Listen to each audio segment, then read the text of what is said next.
mereka sangat lancang sekali membicarakan tentang nasab keturunan baginda Nabi Muhammad SAW.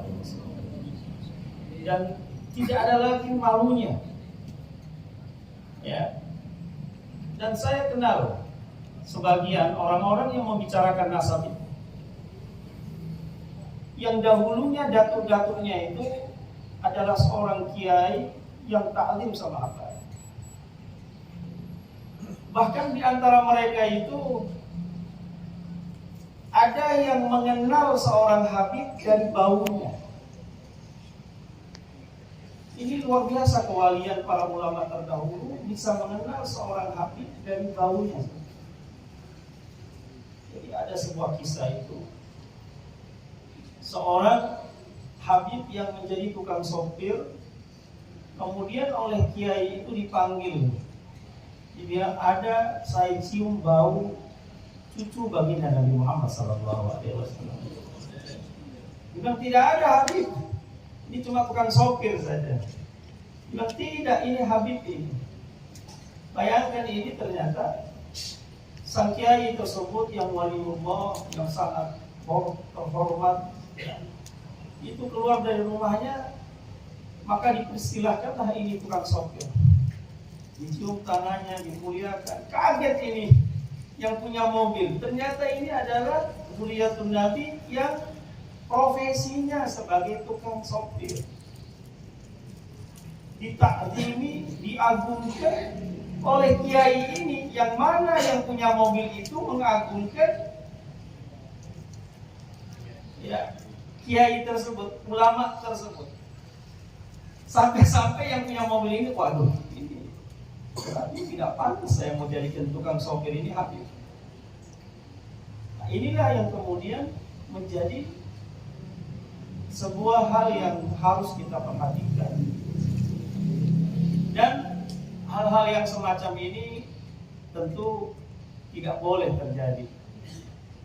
Kekhawatiran apa dampak sosial yang akan terjadi di negara kita itu akan merebak kemana-mana, dan itu telah disebutkan dalam hadis Nabi SAW, di mana hadis ini hadis sahih, ada yang mengatakan hadis hasan. Dikatakan kullu nasabin wa sababin munqati'un yaumal qiyamah illa nasabi wa sababi wa sirri. Katakan setiap nasab dan sabab itu terputus di hari kiamat kecuali nasabku, sababku. Inilah yang kemudian dijadikan sebagai dasar hadis. Di dunia ini tidak ada yang memperhatikan nasab melebihi daripada keturunan baginda Nabi Muhammad SAW. Kami bertemu dengan teman-teman dari Kenya, ya. Itu di sana mereka dari Sadah Alawiyah itu memiliki sebuah syajarah yang mereka telah jaga dengan baik. Dan mereka hafal itu nasab. Jadi di dunia ini tidak ada yang bisa menjaga nasab seperti halnya nasabnya baginda Nabi Muhammad SAW. Dan itu telah ada dalam hadis itu, menunjukkan bahwasanya nasab yang bersambung kepada baginda Nabi tidak akan pernah terputus sama sekali. Nah, di setiap negara semua memiliki ahli nasab yang berkaitan dengan nasabnya Nabi Muhammad SAW.